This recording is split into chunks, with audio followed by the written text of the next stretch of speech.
The ship came out of the wormhole like a bullet from a gun. Metal screamed. Lights flickered. Alarms filled every corner of the vessel with their angry cries. Captain Park gripped his chair as the entire bridge shook around him. "Report," he shouted over the noise. Lieutenant Commander was already at her console, her fingers flying across the controls. "We are way off course, Captain. The wormhole was unstable. We are thousands of light years from where we should be." Felt his heart sink. The RSV was Earth's first deep space warship. It was humanity's pride, and now it was lost in unknown space, damaged and alone. "Where are we?" he asked. Before could answer, the main screen lit up with a view that made everyone on the bridge go silent. 3 massive fleets of alien warships hung in space before them. Hundreds of vessels, maybe thousands, and they were shooting at each other. Beams of energy cut through the darkness. Explosions bloomed like deadly flowers. It was a war zone. "Oh no," whispered Ensign from the communications station. She was young, barely 22, and her face had gone pale. Chief Engineer's voice came through the speakers from the engine room. "Captain, our engines are damaged. We cannot jump again for at least 6 hours, maybe more." Closed his eyes for a moment. They were stuck in the middle of an alien battlefield with no way to escape. This was not how humanity's first contact was supposed to happen. "All stations go to silent running," he ordered. "Maybe they have not seen us yet." But it was too late. On the screen, pointed at several ships breaking away from the battle, they were turning toward the... "Captain, I am receiving transmissions," said. Her voice was shaking. "Multiple frequencies, multiple languages, they are all asking the same thing. Who are we? Where did we come from?"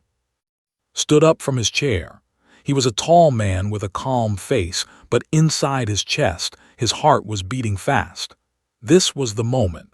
Everything humanity did from this point forward would define their place in the galaxy. "Can you translate any of it?" he asked. Nodded. "The computer is working on it. There seems to be a common language they all use. It is calling itself Galactic Common." One of the alien ships moved closer. It was enormous, at least 5 times the size of the... Its design was strange and beautiful, with curves and angles that human engineers had never imagined. On the screen, a symbol appeared, some kind of military emblem. "They are hailing us directly," said. "It is the Dominion. They want us to identify ourselves or they will destroy us." The bridge went quiet. Every officer looked at their captain, took a deep breath and straightened his uniform. "Open a channel," he said. "It is time to introduce ourselves." The screen changed to show an alien face. The creature was tall and proud, with blue skin and 4 eyes arranged in a diamond pattern. She wore golden armor and looked at the human captain like he was an insect. "Unknown vessel," she said, her voice cold. "You have entered the contested zone. Identify your species and your purpose or face destruction." Stepped forward. His knowledge of Galactic Common was limited to what the computer had just taught him, but he spoke anyway, slowly and clearly. "I am Captain Park of the Republic of Earth vessel. We are humans. We come from a planet called Earth, in a system you may know as Sol. We mean no harm. Our ship was damaged in transit and we arrived here by accident."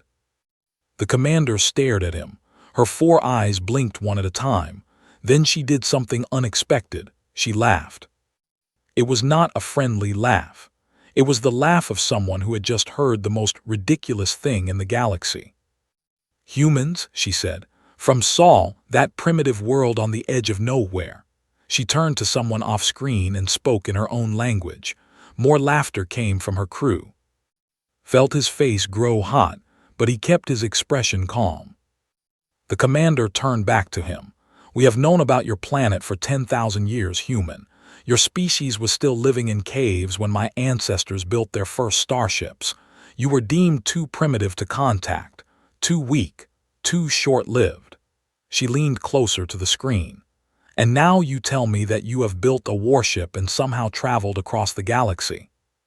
That is correct, said simply. The commander's laughter stopped. She studied him with new interest. Across the battlefield, the fighting had paused. Word was spreading. An unknown vessel had arrived. A human vessel. Every ship in the three fleets was now watching.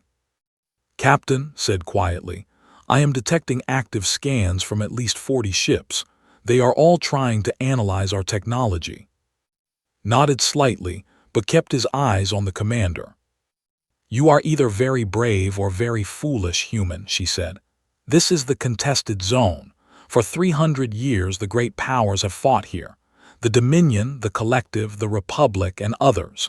We fight for resources. We fight for territory. We fight because it is what we do.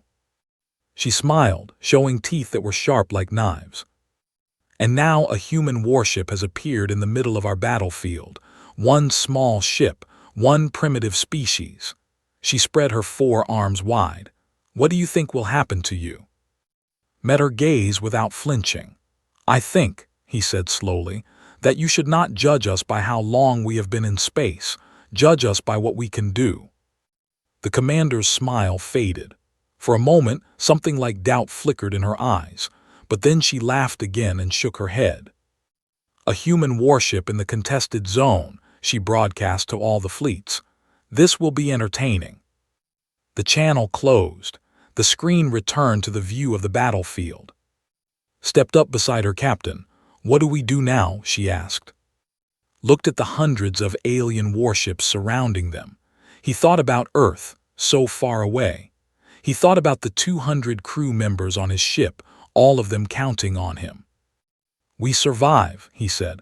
Whatever it takes, we survive, and we show them what humans can do. Outside, the alien fleets began to move. The entertainment was about to begin. 2 hours had passed since they arrived in the contested zone. The 3 alien fleets had stopped fighting each other. Now they were all watching the human ship like wolves watching a wounded deer. Captain Park stood on the bridge, studying the tactical display.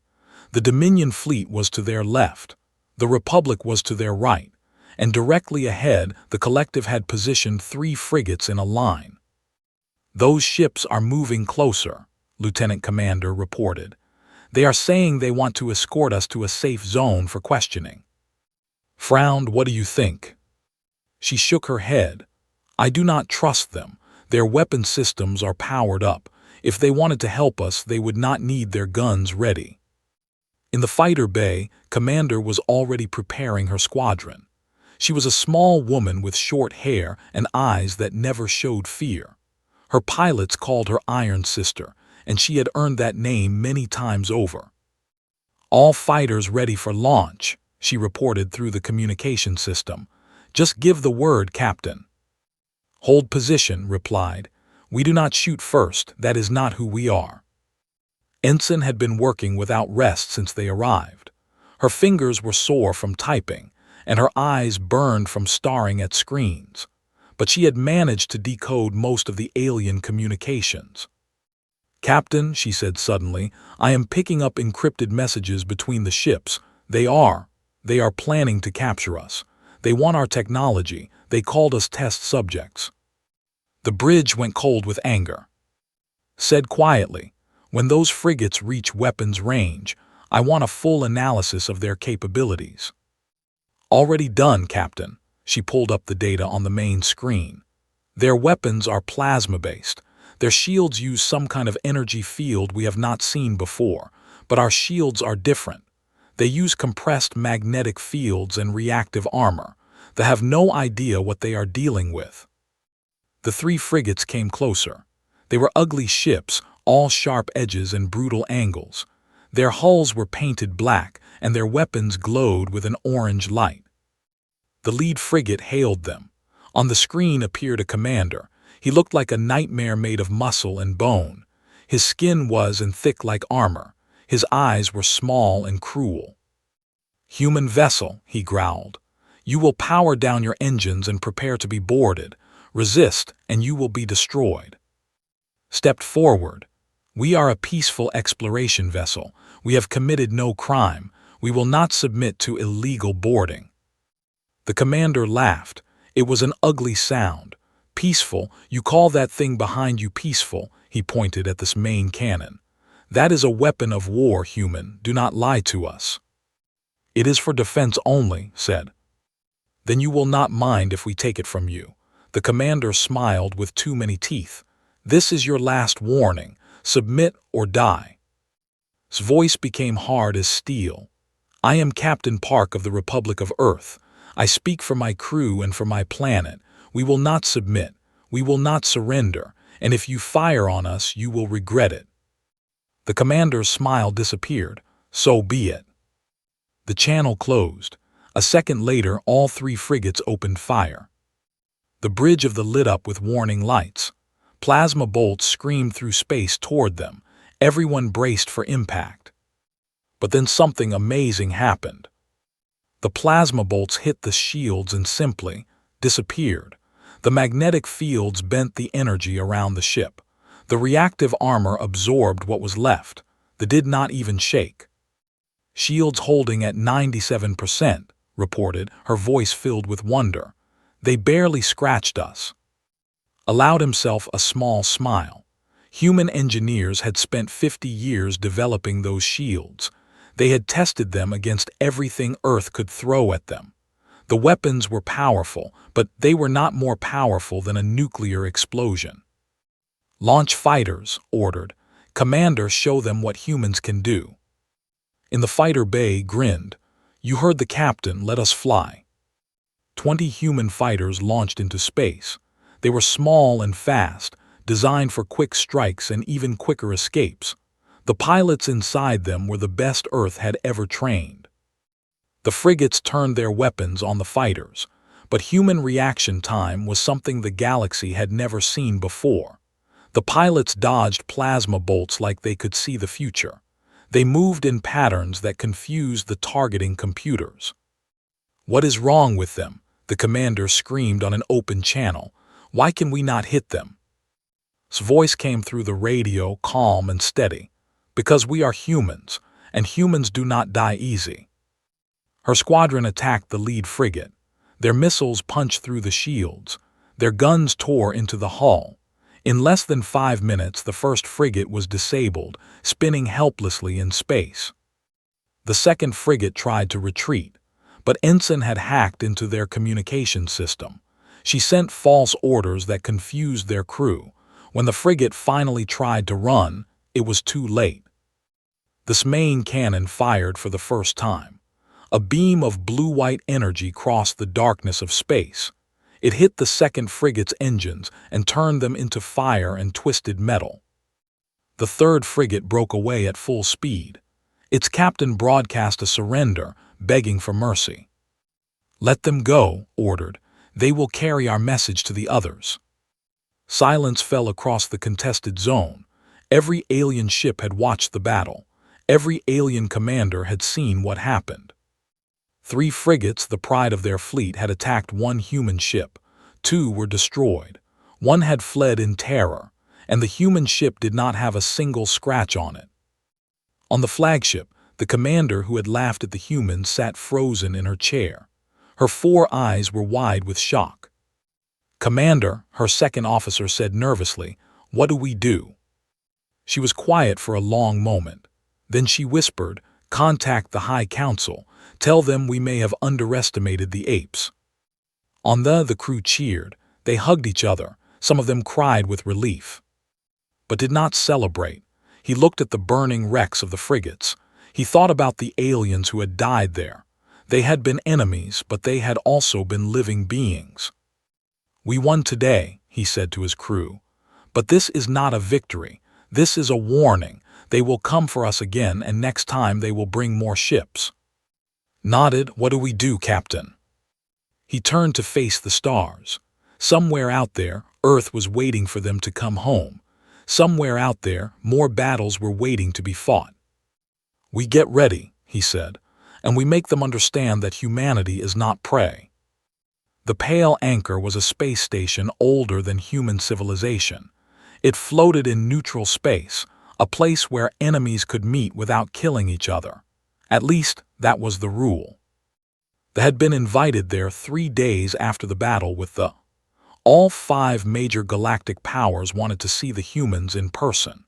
They wanted to understand this new species that had appeared from nowhere and defeated 3 warships in minutes. Captain Park led the delegation. Beside him walked Ambassador, the ship's diplomatic officer.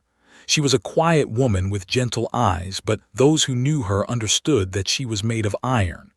Behind them marched Sergeant O and 4 of his Marines. Was built like a mountain, with shoulders wide enough to block a door. The meeting hall was enormous. Pillars of crystal reached up to a ceiling that showed the stars. Hundreds of aliens filled the room. Some looked almost human, others looked like creatures from nightmares. At the center of the hall, 5 thrones sat in a half-circle. Each throne held a representative of the great powers. The Pale Accord, and the Throne Empire, oldest of them all. The representative was the same commander who had laughed at them before. She was not laughing now. "So these are the humans," said the representative. He was thin and tall, with skin like silver paper and eyes that glowed purple. "They are smaller than I expected, and so soft." Laughter rippled through the hall. Ambassador stepped forward. Her voice was calm and clear. "We thank the great powers for this meeting. The Republic of Earth seeks only peace. We did not come to the contested zone looking for war. We were brought here by accident." "Accident?" The representative slammed his fist on his throne. He was huge, even bigger than, with scars covering his skin. "Your accident killed 70 of my warriors. You owe us blood debt." "Your warriors attacked first," replied. "We defended ourselves. That is not murder. That is survival." The hall erupted in angry voices. Aliens shouted in a dozen languages. Some demanded punishment for the humans. Others demanded their technology be taken. A few simply demanded their deaths. Through it all stood silent and still. She waited until the noise faded. Then she spoke again. "You call us primitive. You say we are weak because we live short lives. You think we are nothing because we only learned to fly among the stars 100 years ago." She paused and looked at each throne in turn. "But in those 100 years, we went from our first rocket to a ship that crossed the galaxy. In those 100 years, we developed shields that stopped your weapons. In those 100 years, we trained pilots that your targeting systems cannot hit." She let her words sink in. "Imagine what we will do in the next 100 years." The hall went completely silent. The representative leaned forward. His glowing eyes studied like she was a puzzle he could not solve. "You speak boldly for a species with only 1 ship in our space." "1 ship was enough," said. From the throne, the commander finally spoke. "Words are easy. Actions are harder. If you want us to respect humanity, prove your worth." "How?" asked. The pointed at Sergeant. "Single combat, our champion against yours. If your warrior wins, we will discuss peace. If he loses," she smiled with her sharp teeth, "if he loses, your ship becomes our property." Stepped forward to refuse, but was faster. "I accept," the sergeant said. The hall roared with excitement. An arena was quickly prepared at the center of the room. The floor was marked with a circle of glowing light.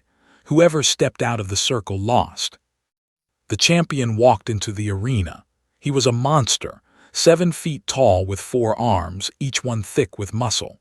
His skin was covered in armor scales, and his eyes burned with the joy of coming violence.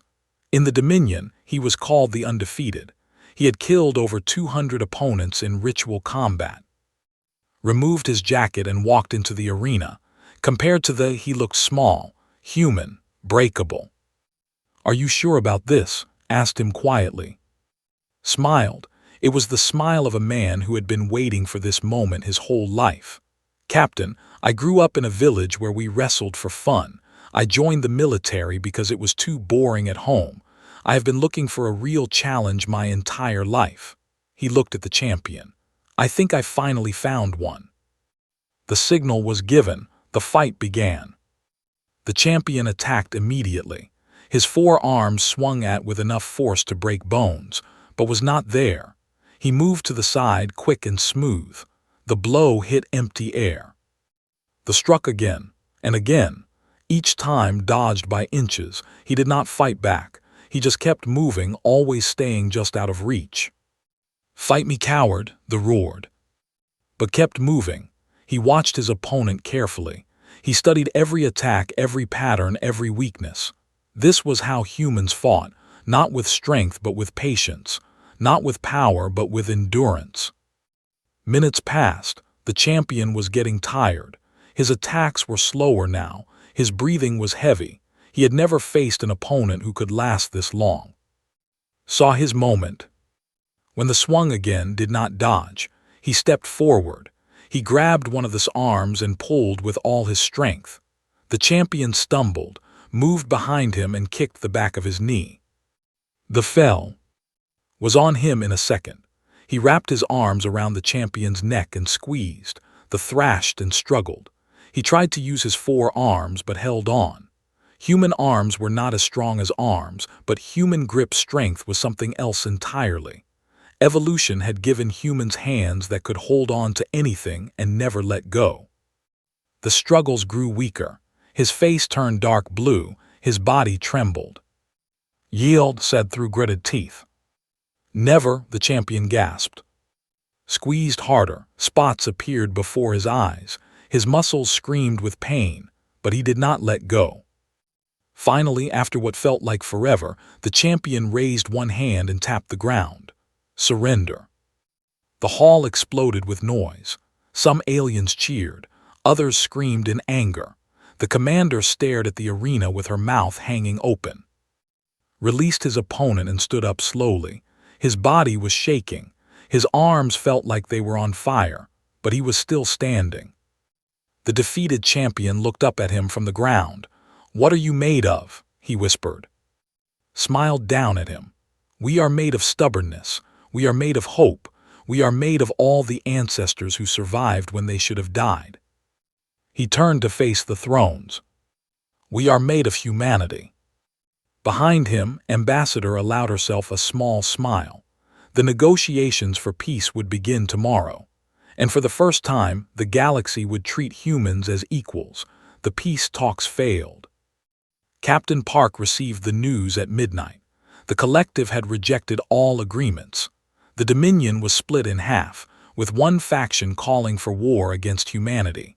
Together, they had formed a coalition with one goal: destroy them before more human ships could arrive. "How many ships?" asked Lieutenant Commander. She looked at her console with tired eyes. 47 warships. They are gathering at the edge of the system. They will be ready to attack in 6 hours. 47 ships against one. The odds were impossible. Chief Engineer called from the engine room. "Captain, our wormhole drive is still damaged. We can jump, but I cannot promise where we will end up. We might make it home. We might end up in the middle of a star." "Keep working on it," ordered. "We need options." In the medical bay, Dr. Nam was not sleeping either. She had spent the last 3 days studying every piece of information about alien biology that she could find. What she discovered changed everything. She rushed to the bridge with her tablet in hand. "Captain, I know why we are different," she said breathlessly. "I know why we can do things that surprise them." Turned to look at her. "Explain." Pulled up her research on the main screen. "I compared Earth's environment to the home worlds of every species in the contested zone. Captain, most alien species evolved on peaceful planets. Planets with stable weather, few predators, and gentle environments. Their bodies developed slowly over millions of years without much challenge." She changed the image to show Earth, blue oceans, green continents, and data charts showing the planet's harsh reality. "But Earth is different. Our planet has extreme weather, deadly predators, disease, natural disasters, and environments that change constantly. We call it home, but the galaxy would call it a death world. Every creature that survived on Earth had to be tough, adaptable, and stubborn. That includes us." leaned forward with interest. So we are stronger because our planet tried to kill us. Not just stronger, said. Our adrenaline response gives us bursts of power that other species cannot match. Our endurance allows us to keep going long after others would collapse. Our pattern recognition lets us predict attacks before they happen. And our pack bonding, she smiled. Humans will die for each other. We form connections that make us stronger together. Nodded slowly. So we are not primitive, we are survivors. We are survivors of a death world, confirmed. And that makes us very, very dangerous. A new voice cut through the bridge communications. It was the representative from the peace talks. Human vessel, do you read me? We read you, replied. The Republic does not support this attack against you. We have seen what you can do, and we would rather have you as friends than enemies. We are sending 3 ships to assist you. Before could respond, another voice joined the channel. The Pale Accord stands with humanity as well. 2 of our vessels are on their way. Then another. The Free Traders of the Outer Rim offer support. And another, and another. When the count was finished, 17 ships from various factions had promised to fight alongside the. It was not enough to match the enemy fleet, but it was not nothing either. Why are you helping us? Asked. The representative's answer was simple. Because the have bullied this region for too long, because we are tired of being afraid, and because we want to see what humans can do when they really fight. The battle came at dawn. The enemy fleet arrived in a wall of steel and fire, 47 ships against 18. The was in the center, surrounded by its new allies. All ships, this is Captain Park, broadcast. Today we fight not just for humanity but for everyone who dreams of a better galaxy. Stay together, protect each other. And remember, they expect us to fall. Let us prove them wrong. The first volleys of plasma fire crossed the battlefield. The Allied fleet returned fire. Space lit up with explosions. The took the lead, its shields absorbing punishment that would have destroyed other ships. Commander and her fighters danced through the enemy formation, striking targets and disappearing before anyone could stop them. But the enemy had numbers. One by one, Allied ships began to fall. A cruiser took too much damage and had to retreat. A Pale Accord frigate was destroyed completely. We are losing, reported grimly. Stared at the tactical display. The enemy fleet was pushing them toward a dying star at the edge of the system. Its radiation was already interfering with their sensors. Then Petty Officer Im spoke up. He was a quiet man who usually worked in the back of the engine room, but his mind was as sharp as any weapon. Captain, he said, what if we use the star? What do you mean? The radiation is blinding their sensors. If we fly toward the star, deeper into the radiation field, they will not be able to see us. We could circle around and attack from behind. Shook her head. The radiation would damage our ship too. Our shields can handle it, said from engineering. At least for a short time. Human technology is designed for harsh conditions. We built it to survive Earth. Made his decision. All Allied ships fall back to the star. We are going to disappear. The Allied fleet turned and raced toward the dying star. The enemy followed, confident that they had trapped the humans. But as they entered the radiation field, something strange happened. The Allied ships vanished from their sensors one by one. Where did they go? The commander screamed. We cannot find them. The radiation is too strong. For 30 long minutes, the enemy fleet waited at the edge of the radiation field. They fired blindly into the star's glow. They sent scout ships that never returned. Then, without warning, the Allied fleet appeared behind them. They led the attack, its main cannon blazing. The enemy rear guard was destroyed in seconds. Confusion spread through the enemy formation as ships tried to turn and face the new threat. Commander's fighters swept through the chaos, targeting engines and weapon systems. The Allied cruisers focused their fire on the enemy flagships. The battle turned into a nightmare for the enemy. They had expected easy prey. Instead, they found humans. When the enemy flagship finally exploded, the remaining ships began to flee. The coalition that had formed to destroy humanity was broken. Slumped in his chair as the battle ended, they had won, but the cost was high. 6 Allied ships were destroyed. The itself had taken heavy damage. 41 crew members were injured. But they had survived. Across the galaxy, the battle was already becoming legend. The humans had faced impossible odds and won. They had found allies in unexpected places, and they had proven that a death world could produce warriors unlike any the galaxy had ever seen. On a distant world, a commander watched the battle footage with horror in her 4 eyes. She opened a channel to her entire fleet. "Do not let more of them come," she ordered. "Whatever it takes, do not let more humans reach the stars." But it was already too late. The limped into space 3 days after the battle. Half its systems were damaged. Its beautiful hull was covered in burns and scars, but it was still flying and its crew was still alive. A escort fleet met them at the border. Instead of weapons pointed at them, the ships formed an honor guard. They led them to a space station where repair crews were already waiting. "Welcome, humans," the station commander said over the communication channel. "We have prepared quarters for your crew.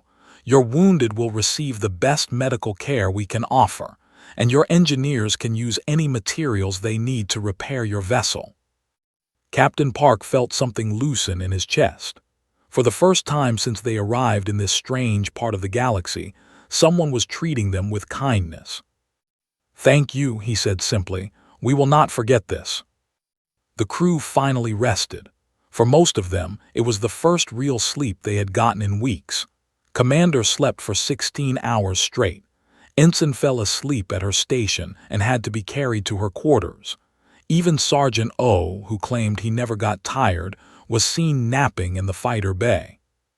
But Captain could not rest, not yet. He walked through the ship, stopping to check on his crew. In the medical bay, Dr. Nam was still treating the wounded.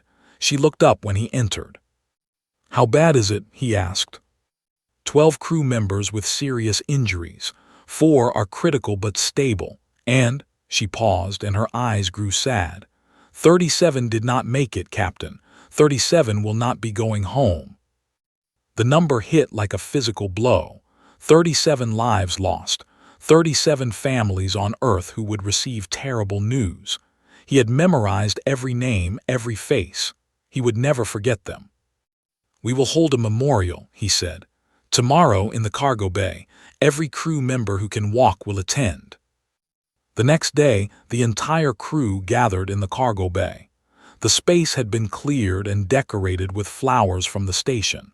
At the front stood 37 empty chairs, each one with a small picture and a name. Stood before his crew. His voice was steady, but his heart was heavy. "We came to the stars looking for wonders," he began. "We found something else. We found conflict. We found beings who thought we were nothing, and we found the truth about who we are." He looked at the faces of his crew, tired faces, wounded faces, but also proud faces. These 37 gave everything so that we could stand here today. Lieutenant Shin, who stayed at her post even when the hull was breaking around her. Petty Officer Moon, who carried 2 wounded to safety before going back for a third. Private Ha, only 19 years old, who died saving her captain. He had to stop. The words were caught in his throat. They died far from home, far from family, but they did not die alone. They died surrounded by crew who loved them.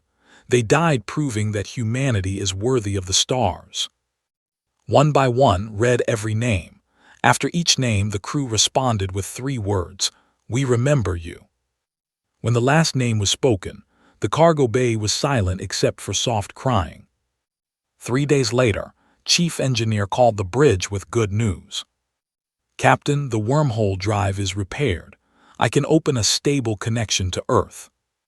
The bridge erupted in cheers. After everything they had been through, they could finally contact home. "Open the channel," ordered. The main screen flickered. For a long, terrible moment, nothing happened. Then an image appeared, a face that recognized immediately. Admiral Rowe, commander of Earth's space fleet, stared at them from halfway across the galaxy. His eyes were wet with tears. "Captain Park," the admiral said, his voice cracking, "we received your reports, all of them, the battle recordings, the diplomatic contacts, everything." He paused to compose himself. "You have made humanity proud beyond words." Felt his own eyes burning. "Admiral, we lost 37 people. We almost did not make it." "But you did make it," replied. "And because of what you did, Earth is preparing. 12 new ships are being built. Thousands of volunteers are training.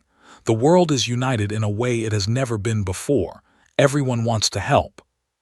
The admiral leaned closer to the screen. "You showed the galaxy what humans can do. One ship, 200 crew members, and you changed everything. Now it is time to come home, Captain. Come home so we can send you out again with a fleet at your back." Nodded slowly. "Understood, Admiral, but first there is something I need to do." He ordered to open a broadcast channel. Every ship in the contested zone would receive this message. Every alien species would hear his words. "This is Captain Park of the Republic of Earth vessel," he announced. "I speak to everyone who has wondered about humanity, to those who thought we were primitive, to those who thought we were weak, to those who tried to destroy us, and to those who chose to help us." He stood tall, surrounded by his crew. "We came in peace. We were attacked. We survived. Humanity does not seek war, but we will never be prey. We will never bow. We will never break." His voice grew stronger. "To those who would be our friends, we offer loyalty, trust, and partnership. To those who would be our enemies, we offer this warning: we are coming.